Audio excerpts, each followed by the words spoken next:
In 8 Midwest states, including Iowa, Nebraska, and South Dakota, will be able to fuel up with a higher blend of ethanol throughout the year under a final rule announced today by the Environmental Protection Agency.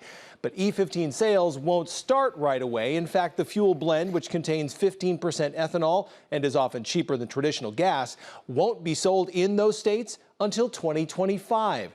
Today's decision comes after years of pressure from officials in Iowa, Nebraska, and South Dakota. The summertime ban, which this decision overrules, was put in place over smog concerns in hot summer months.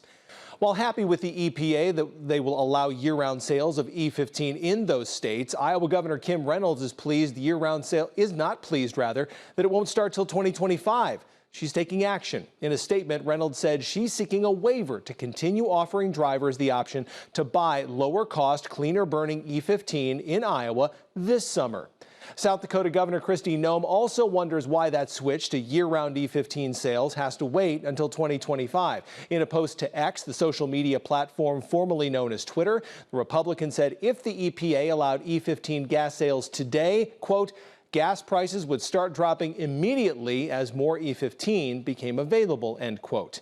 U.S. Senator Pete Ricketts of Nebraska applauded the EPA's action on E15, but the Republican says he'll now join the push for Congress to pass legislation which allows for the permanent sale of E15 all across the country.